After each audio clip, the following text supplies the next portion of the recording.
Tere kallid kuulajad ja vaatajad, mina olen Kristiina Metsala. Ja mina olen Naata Metsala. Ja see on meie podcast Vaheajem, kus me räägime kristlikust elust, usust, jumalast, meie kogemusest usueluga ja kõigest sellest. Täpselt nii. No hei Näitu. Hei musikene. Kuidas sinu nädal läinud on? Oi, väga kenasti. Hästi tihe periood on praegu. No, nagu kevad ikka, teed enne suve on alati sellised mingi tähtajad ja projektid. Ühed lõpevad, teised algavad. Ja, aga muidu on, nüüd tuleb ju aeda koristada, sellepärast, et kevad on, nüüd tuleb aiatöid teha jälle, et see on nagu väga ilus ja mõnus. Ja siis kõigele lisaks me ju, sina korraldad ju vabaõhu jumala teenistusi. Et tihedalt läheb, aga väga kenasti, väga hästi. Ilus on, tore on, päike on väljas, rõõmu on, nii et elu on ilus, ma ei oska nagu midagi öelda. Kuidas sul läheb musikene? Ja, mul läheb ka väga hästi. Me korraldame tiimiga vabaõhu jumala teenistusi ja 27. juuni Keila lauluväljakul ja 11. juuli Mustamäe Männipargis. Keila lauluväljakul oleme siis õhtune periood ja Mustamäel Männipargis oleme siis kella 12 kuni kella 6. Et olete kõik väga oodatud, väga teretulnud sinna, tulge vaatama. See on hullult äge, mind on õnnistatud nii ägeda tiimiga, mul on tõesti super tiim, kõik on nii initsiatiivikad, nii asjatajad, kõik ise korraldavad, Jumal on pannud nagu nii paljude südamesse selle, et evangeliseerida ja kuidagi, et nüüd lähme rahva sekka ja kuidagi see, ma nagu näen, et võt sellest suvest tõesti see ärkamine saab nagu sellise palliga veerema, et see on nii hämmastav ja nii lahe ja mu süda nii rõõmustab, et meil on nii palju inimesi kaasas selle kõigega. Jaa. Et see on meeletult äge ja täiega lahe. Ma olen ise täiega elevil selle üle. See on nii äge asi küll ja nagu inimesed, nagu koguduse inimesed, kes kuulevad sellest ka, on nagu mingi, pikki lahe, ja me tuleme ka kuskilt kaugelt sõidame kohale lihtsalt, et osa olla sellest päevast umbes, ja seda on nagu nii äge näha lihtsalt see kokku tulemine. Ja sa juhid ka kõiki nii hästi, nii et siis hullult äge on nagu selle kõige keskel. Ega tõesti. Nii, parim tiim ja kohe näha, et Jumal korraldab kogu seda asja. Päriselt. Aga tänases osas me räägime sellisel teemal nagu särasilmne kristlane. See on väga õige, väga hea teema, millest rääkida pärisugune hetkel ka. Sellepärast, et nii tihti, tegelikult see sai alguse, ütleme, vestlusest sellest, et me ju rääkisime omavahel, et nii tihti kristluses, eriti Eestis, me kipume olema natukene sellised mornid. Ma arvan, et see on võib-olla ka sellepärast, et Eestis on 10 kuud aastas pime ja siis sellest tulenevalt me natuke vahetevahel võtame asju liiga tõsiselt mingite kohtade peal. Et tegelikult kristlus on ju tohutult rõõmus asi, selle keskes on ju rõõmu sõnum, on ju. Et siis me kaotame ära selle sära lihtsalt ajaga ja võib-olla fokusseerime valedele asjadele, mõtleme võib-olla natukene teistmoodi, unustame ära, et see on ju tegelikult kõik nii suur rõõm. Ja siis me mõtlesime, et kord ega räägiks sellest särasilmsusest ja rõõmust ja kõigest sellest, et tuletame meelde iseendale ja kõigile ka, et see on ju rõõmu asi, see on ju nii tore ja tohutult äge asi, mis meil on antud, igavene elu, meil on pääste, meil on kõik need asjad, Jumal on siin, et see on hea. Amen. Ja, ehk et ma küsiksin võib-olla alustuseks, mida tähendab? Piibel räägib meile palju sellest, et meie rõõm peaks olema ka issandas, eks ole. Piiblis on selline fraas, et rõõm issandas on lausa meie tugevus. Me oleme isegi ülistuslaul sellest kirjutatud kunagi ja Eestis. Ja mida see fraas sinu jaoks tähendab? Kuidas väljendub see sinu rõõm issandas? Suurim rõõm kristlastena meil on see, et Jumal armastas maailma nii palju, et ta andis oma ainusündinud poja, et igaüks, kes temasse usub, saaks päästetud ja saaks igavese elu ja patu hind, milleks on surm, ei saaks võimust enam meie üle. Ja see Jumala antud pääste inimkonnale, maailmale on see rõõmusõnum, see on see suurim rõõm, mis meil kristlastel on, et meile on antud pääste. Meil on Jumal, kes meid nii väga armastab. Ja see kindlus, et vahet pole, mis maailmas juhtub, vahet pole, mis su eluga juhtub, Jumal on üle selle. Ja nii palju kristlasi, kes on läbi käinud meeletutest kannatustest, kui me isegi vaatame varakristlikku perioodi, kui apostleid ja Jeesuse jüngreid peale Jeesuse ülestõusmist taevasse hakati siis taga kiusama ja tapma ja väga jõhkratel viisidel tapma ja sajandeid veel peale seda, kuni tänapäevani meil tapetakse kristlasi eri paigus maailmas. Aga kuidas ometi kristlased jäävad oma usule kindlaks, nad ei tagane oma usust, nad ometi suudavad mingites kohtades jääda rõõmsaks või püsida rõõmsana ja minna nagu selle kindlusega, et Jumal on nende selja taga, minna selle kindlusega vastu kõige suurtematele raskustele. Et see on täiesti hämmastav, et kui sügavale see Jumala rõõm meie sisse juured paneb. Et see, kui nagu sisemine see on tegelikult ja kui see, et see ei ole lihtsalt mingi sükene pindmine asi või asi, mis möödub ajas on ju, või kuidagi, et sa ei ole nagu tuulest viidud kuidagi oma emotsioonidest on ju, et kord ma tunnen ennast rõõmsamana, kord ma tunnen ennast vähem rõõmsamana on ju, et aga see Jumala antud rõõm ja rahu, see on nii sügaval su sees. Just. Ja ma arvan ka, et me nagu vahepeal kuidagi unustame ära, me jääme nii oma selle mugava elu keskele, et meil on kõik hästi, praegu meil on Eestis veel kõik nii hästi. Me saame nii vabalt, me saame vabalt rääkida Jumalast siin, me saame vabalt käia tänavatel kuulutamas, me saame piiblit lagada, me saame piiblit lugeda, meid ei vanda vanglasse, et me omame piiblit kodus. Me oleme väga vabad tegelikult veel oma usuvabaduse mõttes, et isegi, et seda tahetakse piirata, siis meil on väga hea seis võrreldes muu maailmaga. Ja me kipume võtma seda liiga nagu iseenesest mõistetavana või liiga jääma nagu väikestesse detailidesse kinni. Ma nõustun, me jääme küll nendesse väikestesse detailidesse tegelikult kinni küll, et see võib vahetevahel olla nii siukene. Ja ma arvan, et see on tegelikult üks siuke peibutus kristlastele tegelikult selles mõttes, et sa nagu märkaksid rohkem siukest mingi ühte konksu või ühte siukest pahameelt, mitte seda suurt rõõmsat pilti on ju. Ja vahetevahel me unustame selle keskelt ära. Ma just täna ühe koguduse vennaga telefonis rääkisin ja siis ta ütles, et ma küsin, kuidas läheb, ta ütles, et üldjoontes hästi, et me teame ju, kelle kätes me tegelikult oma elu usaldame. Ja siis ma naersingi, et küsis, kuidas sul läheb, siis ma ütlesingi, et ma kipun, et sama, mul kõik on väga hästi, et ma tõesti ei saa millegi üle kurta, aga et minu suurem probleem vist on see, et ma kipun unustama ära need käed seal taga, on ju. Et teed oma elu asjatad ja siis vaatad, mõtled, kuidas ma sellega hakkama saan, mida ma siin teen ja värkigi. Tegelikult mõtlemata, et kuule, hei, sul on lõpmatu Jumal on su selja taga nagu koos sinuga nendes asjades. Aga ma läheks isegi veel, see oli väga hea vastus, mulle nii meeldis see. Ma läheks isegi veel personaalsemaks selle peale, ütleks, et siin on ju veel ka see minu arust, et see tähendab, et sinu paigutatud usk ja lootus Jumalasse ei ole raisku läinud. See on ju ka rõõmuallikas, sest et sa paned oma usalduse, oma elu ja kõik, mis sul on nagu Jumala peale, see on alati hea mõte.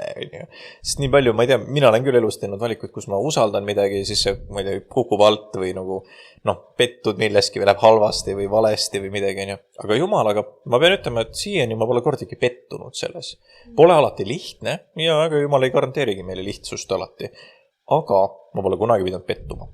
Ja vaat see on nagu tegelikult päris kõva argument, et ja lõpuks isegi, kui on mingisugune mugav või mingisugune ebamugavus, siis tihti Jumal ise näitab sulle, miks see vajalik on või kuidas seda oli või tagantjärgi seletab sulle, et kuidas miski asi kokku läheb. Ja see tegelikult on päris äge, sest et see tekitab meile jälle seda rõõmu juurde, sest me saame aru, et Jumal teada ei ole lang, on ju, et ma lihtsalt olin ka seal juures.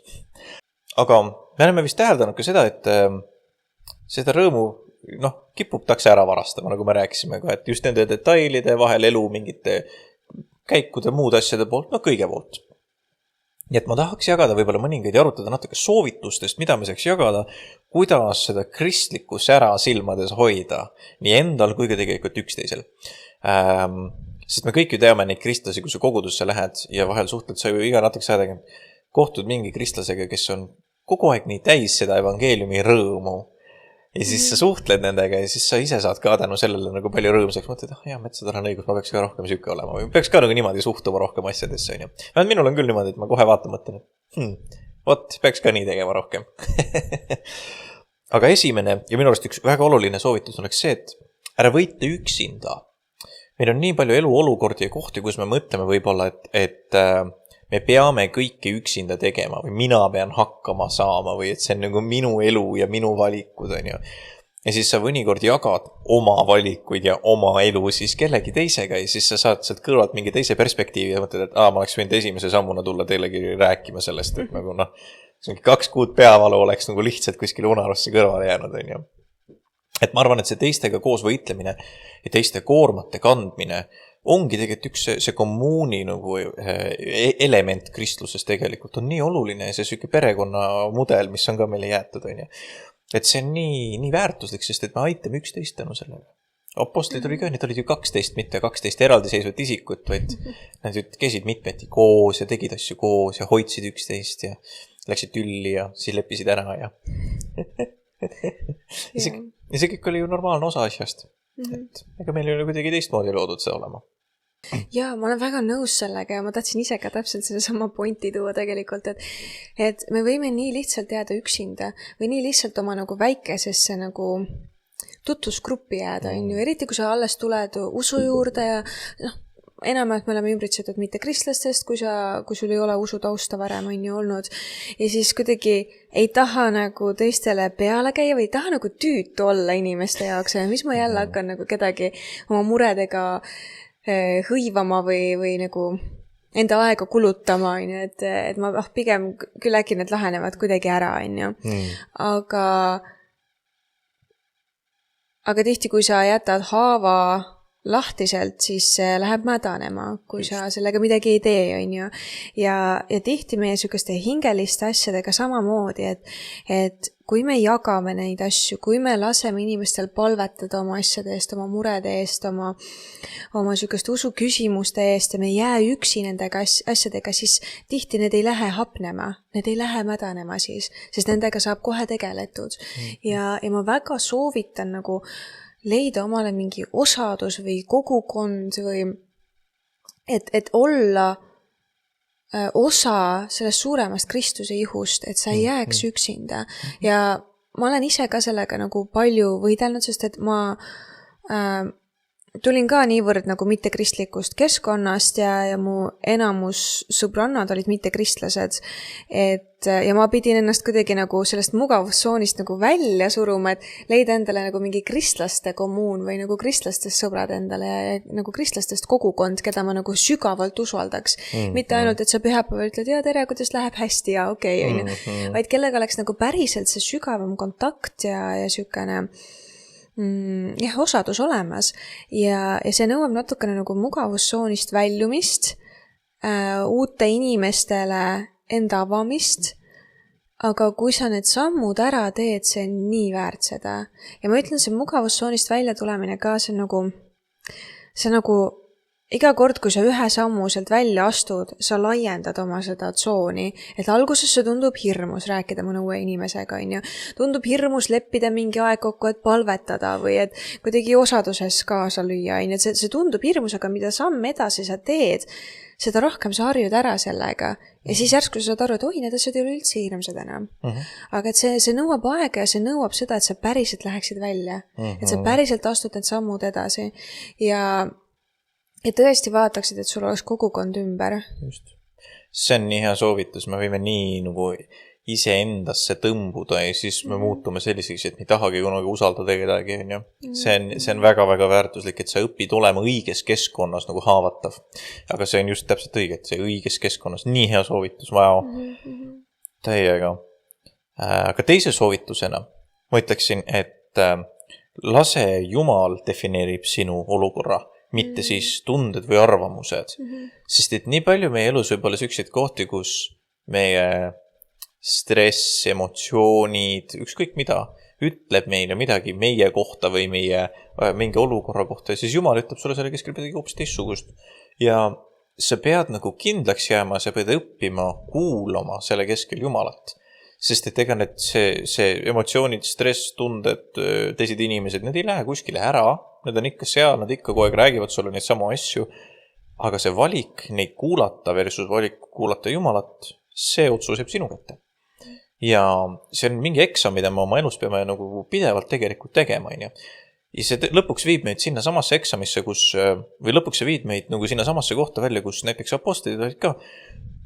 Selle lõpptase minu arust ongi täpselt see, kus näiteks Paulusele öeldakse, et kui sa lähed Rooma, siis sind pannakse vangi. Või kui sa oled Jeruusalemma, siis sind pannakse vangi, on ju. Talle ju kuulutatakse ette seda.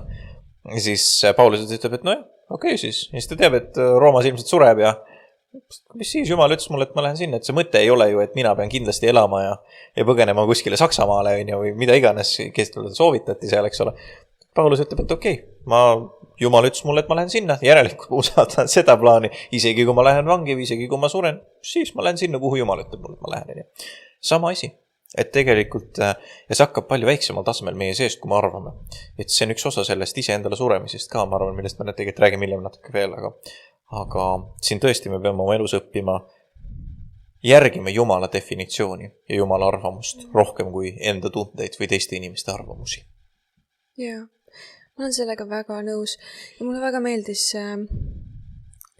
üks pastor käis meil rääkimas ja ütles, et tema pidi mingi vahe oma usuelus iga päev minema peegli ette ja ütlema, et sa oled Jumala armastatud laps, sa oled Jumala poeg, Jumal armastab sind, Jumal on andnud sulle selle missiooni, Jumal on andnud sulle need ja need annid ja Jumal on sinuga ja ta nagu läks ja deklareeris neid asju iga päev, et see, mida Piibel ütleb sinu kohta, et neid asju ta läks ja deklareeris endale seal peegli ees iga hommik ja sa nagu taod need endale sisse, kuni sa lõpuks hakkad uskuma seda. Just. Et see meil nagu aju vajab seda aega, et need mõttemustrid saaks ümber vahetatud, et me enam ei oleks need hädised vaesekesed, vaid et me saaks päriselt Jumala lasteks, et me päriselt hakkame uskuma, et me oleme Jumala lapsed. Et, ja see nõuab aega ja see nõuab järjepidevust ja see nõuab vajadusel ka peegli ees siis endale deklareerimist, et sa oled Jumala laps. Täiega. See kehtestamist ja motiveerimist. Täiega, jaa. Siis me soovitaksime, kui sa oled tühi ja sa tunned ennast väsinult ja rusutult ja kehvasti, pööra Jumala poole. Sellepärast, et see on kõige ilmselgem nagu koht, millega kus sa ennast täitma peaksid. Ma ei tea, kas sinul on ka seda sama, aga minul on küll niimoodi, et vahetavahel, kui ma olen hästi väsinud või seest katki või mingi kehva koha peal, siis nagu viimane asi, mida ma tahan teha, on minna Jumala juurde. Ma pigem mõtlen, et okei, nüüd ma tahaks lihtsalt puhata. Jätke mind rahule. Ma tahan kuskil üksi nurka pugeda, mingis 7 filmi Netflixi vaadata või midagi. Et nagu, ei, ma ei taha, nagu, ma lihtsalt üldse ei taha. Ja need on alati need kõige kriitilisemad kohad, kus me peaksime minema Jumala juurde. Ütlema, laskma temal ise ennast täita, sest et see tema vaim on tegelikult see, mis kõik see korda teeb ja ütleme, parandab ja annab selle elu rõõmu tagasi tegelikult selle kõige keskel. Et minul on küll paar olnud sellist kogemust, kus ma olen lihtsalt nii väsinud või üldse ei taha enam ja siis Jumal tuleb kohale ja täidab sind ja siis ütleb, et ja siis sa järsku tunned, et see lahendus ei olnudki 2 nädalat päikese all puhata, vaid lihtsalt palvetada nagu, et that was it. Jaa, täiega täpselt on ju, kui Jumala vaim tuleb kohale, siis asjad muutuvad. Täpselt, kusjuures täpselt. Ja nagu selles see mõte ongi. Ja see on nii kuidagi ilmselge, et me nagu unustame selle ära ka kogu aeg. Ma kuulasin just hiljuti, ilus laupäev oli meil möödunud sees, ma grillisin meile lõunat ja siis kuulasin ühte Piibli ajaloo loengut, kes rääkis kohtumõistjate raamatu nagu suuremast, laiemast kontekstist. Ja siis ta ütleski, et vaata, kui huvitav raamat see on, et see näitab seda, kuidas see tsükkel on alati see sama, et Jumal tuleb kohale, lööb platsi puhtaks, annab rahvale võitmise ja rahu, siis rahvas saab ise valida, mida nad tahavad, siis nad hülgavad Jumala, pöörduvad pattu, kõik läheb pekki, tuleb jälle hukatus ja siis nad jälle anuvad Jumalalt abi ja siis tuleb Jumal jälle kohale, lööb kõik platsi puhtaks ja kõik hakkab uuesti pihta. Et see tsükkel on kogu aeg üks ja see sama ja terve kohtumõistjate ja kuningate raamat on täpselt seda sama tsüklit täis. Aga et selle mõte ongi see, et näidata, et meie kui inimesed ja inimkond ei olegi mõeldud hakkama saama ilma Jumalata. Et see tee valik Jumalast eemale viibki alati hukatusse, mis toob needuse, mis toob alati kõik halva ja vaenlased ja kõik muu süksed asjad. On ju. Et see point on see, et Jumal on see, kes tuleb kohale, teeb asju ja meie peame püsima temas. Et juba isegi Vana Testamendi ajal oli see väga nagu ilmselge tegelikult, et inimesed oleks pidanud, et see on see, kuidas Iisrael oleks pidanud käituma. Aga neil oli raske ja meil oli Jeesust vaja. Ja tänu Jumalale, et oli. Üks soovitus veel, mis me ütleksime, oleks see, et oota lootusrikkalt. See tähendab seda, et Hebrea 10, 22 ja 23 ütleb jälle nii. Astugem siis ligi tõelise südamega, täielikus usus, südame poolest pisardamisega puhastatud kurjast südametunnistusest ja ihu poolest pestud puhta veega. Pidagem kõikumata kinni lootuse tunnistusest, sest ustav on see, kes seda on tõotanud. Vaata, kui kenasti Hebrea kiri ütleb meile, et pidage kõikumatu kinni lootuse tunnistusest, sest et see, kes on seda lubanud, on ustav.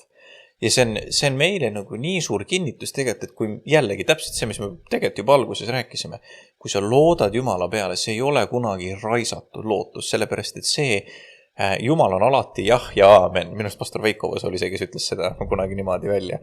Ja see päris naljaks välja niipidi öelda, aga et kui Jumal nagu midagi ütleb, siis nii ka lihtsalt on. Vahet ei ole, kas me nagu alati nõustuma või tahama või ei, see lihtsalt on. See on nagu objektiivne fakt, on ju. Ja selle peale me saame nagu nii kindlad olla alati, et kui Jumal nagu midagi ütleb, siis sellele me nagu rajamegi selle. Ja väga tihti tegelikult ma olen nagu täheldanud seda, et see võitlus meie sees käib selle ümber, et meid üritatakse sellest identiteedist, mis Jumal meile öeldab. Vaata, kui Jumal ütleb, et tuleb uputus, siis 10 aasta pärast tuleb uputus, siis see on nagu, kuidas ma ütlen, see on nagu midagi välist, mis nagu mingi sündmus, mis toimub. Aga suur probleem meile on see, et Jumal ütleb meie kohta, sa oled minu oma, sa oled minu armastatud, sa oled võitud, täis armu, täis minu vaimu, kõike head. Ja siis seda hakatakse meie sees kogu aeg lahti kangutama, et me selle identiteedi siin seest unustaksime ära ja viskaksime kuskil nurka minema, on ju. Ja me võimegi siis sattuda süksesse olukorda või süksesse kohta, kus me oleme nagu seest niivõrd nagu kuivad või tühjad või nii nagu keerulise koha peal, et me ei taha, et me kuulamegi neid, seda häält, mis kangutab meid Jumalast eemale. Ja selle vastu ei aita ainult mingid tunded või emotsioonid. Seal on vaja ikkagi midagi tõsisemat. Jaa, täpselt. On vaja midagi tõsisemat või siis on, mina ütleks, et need on lihtsalt usuelus üksed baasvundamendi asjad, mida on vaja rakendada, aga mida väga tihti ära unustatakse. Ja need on vaimulikud distsipliinid. Et kuidagi väga palju räägitakse, kui oluline see on ja kui hea see on, aga väga vähe tehakse seda, nagu järjepidevalt tegelikkuses ka. Et see nii naljakas, ma olen nii mitme mentordatavaga endal oleme arutanud, et kui neil on olnud usuliselt mingi kuivem periood, on ju, siis ma küsin, et okei, et aga kas sa piiblit loed? No ja see on nii oluline ja piibel on muidugi nii oluline. Aga kas sa päriselt iga päev loed piiblit, nagu päriselt võtad lahti ja loed, päriselt palvetad ka? Ja siis ta mingi, no tegelikult ma nagu loen paar peatükki ja siis läheb 2 nädalat mööda ja unustan ära piibli. Ja siis ma jälle üritan ja siis jälle kaob ära. Aga mõtle korra, kui sa näiteks toitumise osas, mõtle, kui sa sööd tervislikku toitu ainult niimoodi 1 kord ja siis 2 nädalat sööd ainult rämpstoitu ja unustad tervislikku toidu ära. Ja siis jälle korra sööd tervislikku toitu, no siis su tervis lõpuks, su immuunsus nõrgeneb, su tervis läheb kõvasti halvemaks. Ja siis sa mõtled, et aga miks see tervislik toit ei aita mind, on ju? Et ma kuidagi ei tunne ennast hästi, mu tervis on kuidagi nagu, no ei ole hea, on ju, aga no ometi ma ju nagu saan aru, kui hea tervislik toit on ju, kui mu tervisele. Ma ju selle 1 salati sõin. Jah, 2 nädalat tagasi. Aga et kui nagu sa pead järjepidevalt ennast toitma hea ja kvaliteetse sõnaga, nagu olema osaduses Jumalaga järjepidevalt. Et sa ei pea niimoodi, et sa oled tundide 5 iga päev, kui sul ei ole aega selleks või kui sul ei ole hetkel see koht, aga sa pead järjepidevalt võtma aega. Järjepidevalt. Eriti veel, kui sa oled näiteks teenistuses kuskil, kui sa oled koguduses teenimas või kuskil mujal, sa pead võtma järjepidevalt aega. Isegi Jeesus käis eraldi palvetamas ja aega võtmas. Et kas või 1 peatükk piiblit päevas, 1 palve päevas, aga sa teed seda järjepidevalt. Ja see on miski, mis nii väga muudab. Et võtta osa näiteks armulauast, me tegime ühe osa armulauast mingi aeg tagasi.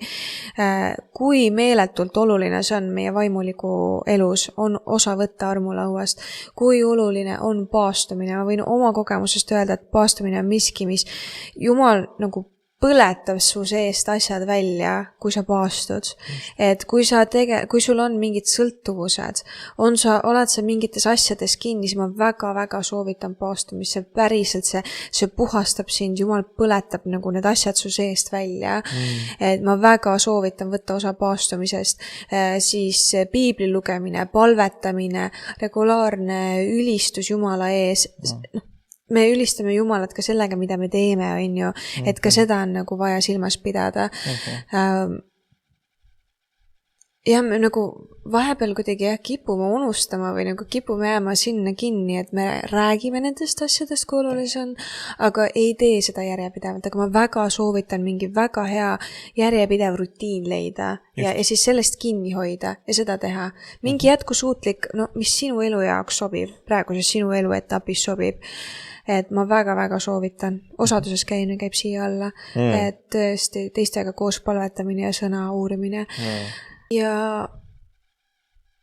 me ei saa olla püsivalt sellised särasilmsed kristlased, kui me elame veel ühe jalaga maailmas ja teise jalaga üritame Jumala juures elada. Siis see näeb nagu piltlikult öeldes välja, et üks jalg on meil asfaldi peal, teine jalg on mudas, on ju. Ja sa ei saa korralikult kõndida. Et sa ei saa korralikult kõndida sellel kitsal teel, sellel õigel teel, sellepärast, et sa ühte jalga vead mudas järgi, on ju. Et sa pead mingi hetk oma usuelus tegema selle otsuse, et sa jätad maailma asjad. Et sa jätad, mis iganes asi see võib olla sinu jaoks, et sa jätad selle ja sa nagu alistud Jumalale täielikult, 100%. Ja sa teed selle otsuse, et ma nüüd valin ainult Jumala ja sa pead tegema mingi hetk selle otsuse, et sa lased nendest asjadest lahti, et sa lased lahti pornograafiast, lased lahti alkoholist, lased lahti suitsetamisest, lased lahti võimust, rahast, mis iganes asi võib olla veel, kus sa seda jalga nii-öelda mudas järel vead. Et ma ütlen, kui sa tuled Jumala juurde, sa täidad ennast sõnaga, sa päriselt oled osaduses Jumalaga, sul kaob ära lõpuks see tahta neid asju, aga sa pead tegema otsuse, et sa paned selle ukse kinni.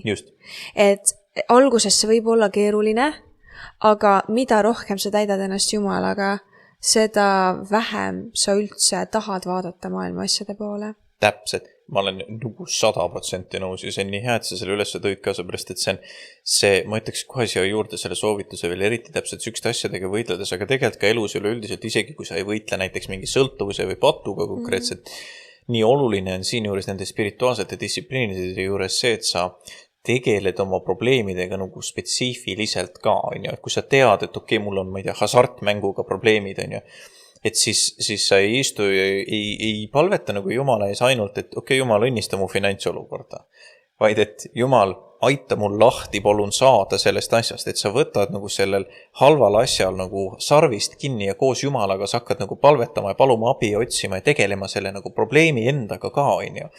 Ja koos Jumalaga, et sa lähed Jumala ette, sa täidad ennast Jumalaga ja sa lased temal juhtida ja sa palvetad selle asja vastu, selle asja eest, on ju. Et see on niivõrd oluline tegelikult, sellepärast, et ma tean, et mind ennast see on nagu nii palju välja juhtinud nagu valedest aukudest ja asjadest, on ju. Kõige eredamalt on mul meeles ikkagi suitsetamisest loobumine, sellepärast, et see oli nii näiteks, ma kes ikka nagu teab sõltuvustega on ju alati niimoodi, et proovid ja kukud alla, proovid ja failid ja proovid ja failid ja proovid ja failid. Ja siis mingi, et ma ahastun, ma kogu aeg palvetsin selle eest, ma olen Jumala ees ahastuses, et mida ma teen, et kui aita mind, et kuidas ma siit välja saan, ja siis Jumal lihtsalt ütles, et kuule mees, mine apteeki, osta nätsu, nagu kasuta abivahendeid. Mina ostan nikotiini nätsu. 3 päeva ma olin vaba. That's it, kõik, pole rohkem kunagi teinud. Aga lihtsalt, et see oli nagu, see oli nii ilmselge lahendus ja ma ise ei tulnud selle peale, Jumal lihtsalt ütles mulle, aga ta ütles mulle otse ette, et näed, hei, ja ma olekski võib-olla selle peaga vastu seina jooksma, kui ta ei oleks mind aidanud selles kohas ja öelnud, et lihtsalt näed, palun siin on sulle praktiline lahendus, on ju. Et Jumal vastab meie appi hüüdudele ja ta tunneb kaasa meie nagu kannatamistele ka. Ja muide, see on ka hästi oluline, et kui me jääme Jumalast kaugele ja me unustame, jätame need spirituaalsed distsipliinid ära, me unustame ära Jumala olemuse ja me unustame ära selle, et näiteks ta on armuline, ta on halastaja, ta tahab alati meile head ja ta tunneb kaasa meile, kui me kannatame. Sest et kui me jääme Jumalast kaugele, siis võib tunduda elu nii ebaõiglane ja kuri, et Jumal tundub nagu see kuri mees pilve peal, kes ütleb, et no sina teed valesti, et kui sa nüüd kirikusse ei lähe, siis on nagu kõik. Tekib kohe mingi selline religioosne arusaam sellest, milline Jumal võib olla. Aga kui sul on see vahetu osadus läbi nende distsipliinide, sul püsib kogu aeg meeles, sul on kogu aeg su südame lauale kirjutatud, et minu Jumal on minuga koos. Sest et sa teadlik sellest. Ja see on nii äge. Ja see aitab sind tegelikult su usus ja su elus nii palju kaasa. Ja ma arvangi, et tegelikult see ongi täpselt see spirituaalsed distsipliinid, see pidev osadus Jumalaga, see Jumala järgi juhtimine ja teistega koos osaduse pidamine, kõik need asjad, need tegelikult kokku vormivadki selle, et meist saab selline särasilmne kristlane ja meist tulebki selline nagu tegelikult rõõmus inimene, sest et me näeme, et Jumal armastab meid, teised inimesed armastavad meid, meie armastame Jumalat, meie armastame teisi inimesi, me kuidagi vormume selleks, kelleks me kutsutud oleme. Ja siis on lihtne olla, sest et kui sa tunned ennast oma nahas, siis väga mugavalt ja hästi, sest et Jumal on sind loonud selliselt. Ja siis on nagu lihtne. Ja siis on lihtne rõõmus olla. Jah, ma tahan selle asja tuua sinna, et ma tean seda tunnet, et siis kui et kui ma mäletan, kui ma olin ise teismeline või vara täiskasvanu ja ma nagu nii üritasin Jumalaga käia, ja nii nagu, aga nagu see kõik tundus nii raske oli nagu järjepidevalt piiblit lugeda, et sul korra käib siuke tuhin üle ja siis sa oled täiega huvitatud ja siis see jälle langeb ära, ja sul käib nagu see usuelu nagu Ameerika mäed, ja ma kunagi ei saanud aru, no mis toimub, no miks ei või olla siuke nagu stabiilne ja lihtsalt lihtne ja see, et sa lihtsalt käid Jumalaga, ja siis ma käisin oma selle sügaviku ära ja Jumal tõmbas mind sealt välja ja andis mulle tahet tahta teda ja ma sain nagu päriselt päästetud ja andsin oma elu päriselt Jumalale ja siis hakkas mu nagu teekond uuesti Jumalaga pihta, siuke sügav teekond ja järsku ma sain aru, et päriselt ka kui sa alistad oma elu täielikult Jumalale, see muudab kõike. Kui sa päriselt otsustad asjadest lahti lasta, päriselt otsustada ainult Jumalat teenida, päriselt ka, see muudab kõike su usuelus. See muudab kõike. Ja Jumalaga koos käimine muutub lihtsaks. Nagu ma ei tee nalja, päriselt ka, nagu sõltuvustest asjadest on võimalik vabaks saada, pornograafiast on võimalik vabaks saada, kui sa tegeled alkoholismiga või nikotiinisõltuvuses, nendest on võimalik vabaks saada, on sul raha, armastus või mis muu iganes, nendest asjadest on võimalik vabaks saada, sest Jeesus Kristus suri meie eest, et meil oleks pääste, et meil oleks igamene elu, meil on antud see tahe tahta Jumalat. Amen. Et ja kuidas see järsku muutus lihtsaks, et kui muidugi sa teed vigu edasi, ja võid eksida mingites kohtades, aga kui sa alistud täielikult Jumalale ja sul on alandlik süda Jumala ees, siis see usuelu muutub lihtsaks. Just. Nagu, ma ei tee nalja, ma nagu... See muutub realistlikuks. See muutub realistlikuks ja see päriselt on lihtne.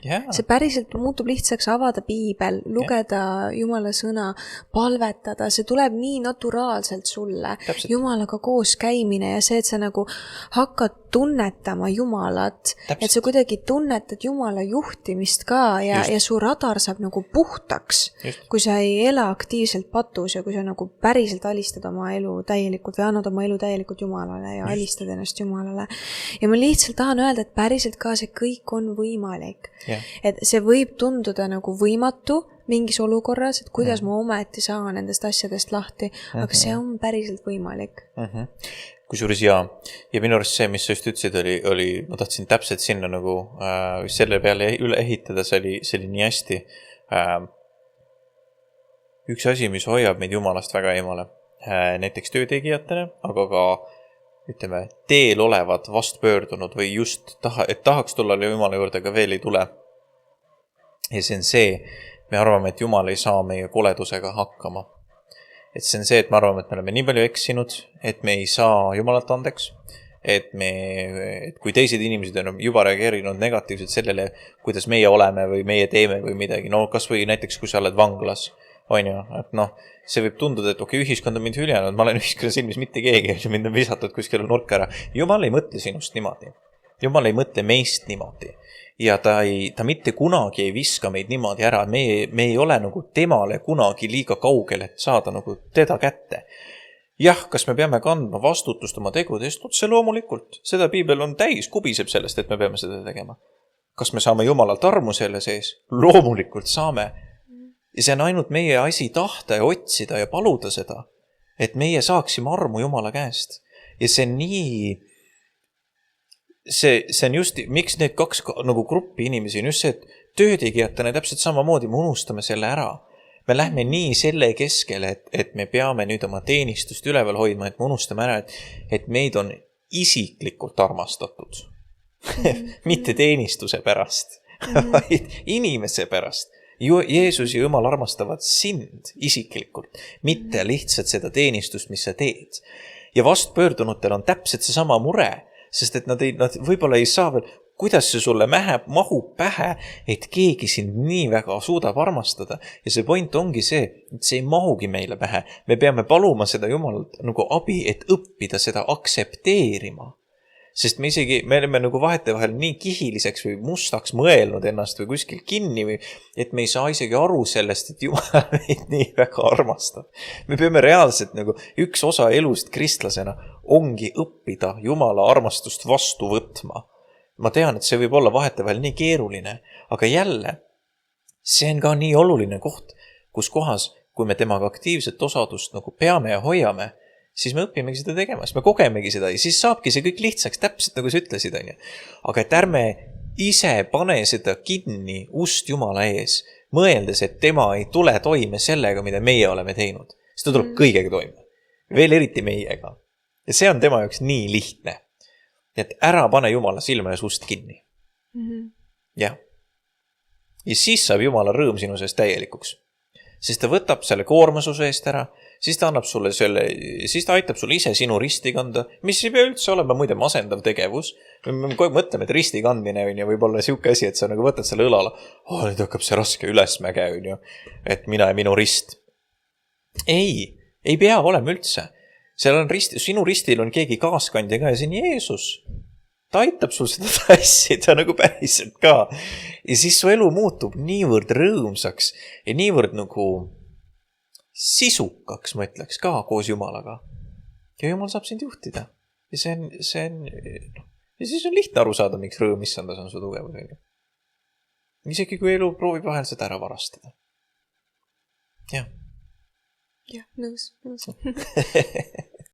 Et ma arvan, et niimoodi me saamegi tegelikult täis Jumala rõõmu. Ja niimoodi me saamegi peegeldada ka Jumala rõõmu. Ja siis me õpime lihtsalt fokusseerima selle peale. Ja see on juba lihtne töö, on ju. Et seda muide aitavad teised inimesed, osadus siin, täisringiga tagasi tulles, osadus siin aitab tegelikult tullud palju. Sellepärast, et siis sa saad nagu tagasisidet teistelt inimestelt ka, et kui sa oled kogu aeg, sa oled Jumala poolt päästetud, su patud on andeks antud, kõik on hästi su elus, kõik toimib korralikult, aga sa oled kogu aeg pahast tujus. Varem William keegi ütleb sulle, kas sul on ikka kõik hästi või? Miks sa, et nagu tundub, et kõik on hästi su elus, kui sa räägid, aga samas nagu what's up, on ju. Ja siis sa saad teada, et ma võib-olla ise lihtsalt keskendun valedele asjadele. Ja see aitab. See tegelikult ka aitab, seepärast, et me korrigeerime, aitame, tõstame üksteist üles ja siis sa saad jälle panna selle fookuse sinna peale, et sa oled armastatud ja sa oled päästetud. Võt selliste mõtetega me tänase osa tahakski lõpetada. Aitäh teile, kallid kuulajad ja vaatajad, et te olete meiega teel. Me palvetame teie eest. Me tahame näha teid vabahõuteenistustel juunis ja juulis. Nii et 27. juuni Keilas, 11. juuli Mustamäel Männipargis. Aga seniks, kuni me teid siis päriselt näeme, olge väga-väga õnnistatud ja Jumala vaim õnnistagu ja olgu teiega.